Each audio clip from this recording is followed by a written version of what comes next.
Story of the day we are following for you at 5. Hamilton County Prosecutor Melissa Powers is asking for your help in keeping 2 convicted killers behind bars. Alexis Martin is live with more on the prosecutor's message. Alexis. Powers says the 2 men convicted of killing Officer Charles Birdseye in 1978 were sentenced to death. Then when the Ohio death penalty statute was overturned, that was commuted to life sentences.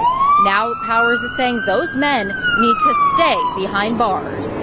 We want to make sure that justice is served to the fullest extent of the law, especially in cases where the protectors of our community are murdered while in the line of duty. Officer Charles Birdsall responded to the scene of a potential armed robbery with 19-year-old David Mellon, who was doing a ride-along. Officer Birdsall pulled over Russell Bell and Wayne Reed on McMicken Avenue. Powers says Officer Birdsall was killed execution style when Reed shot him in the face, then twice more. He was murdered in cold blood.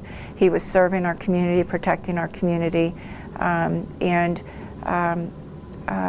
died in the line of duty. Mellon, who was doing the ride-along, went to help Officer Birdsall. He was going to the aid of the police officer, and he was shot. Luckily survived his injuries. Reed and Bell go in front of the parole board on May 30th. I spoke with Mellon today about the fact the men who shot him and killed Officer Birdsall could get out of jail. Here's what he had to say. Jack Birdsall didn't get that second chance. His family didn't get that chance to spend their lives with him. They need to stay in prison the rest of their lives. They need to stay there and they need to die there.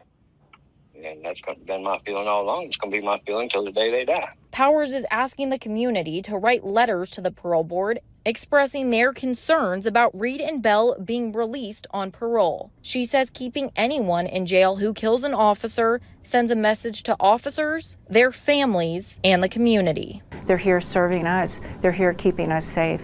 We want to make sure that any cold-blooded cop killer remains behind bars. You can write letters to the parole board on the Hamilton County Prosecutor's website. Live in Cincinnati, Alexis Martin, Fox 19 Now.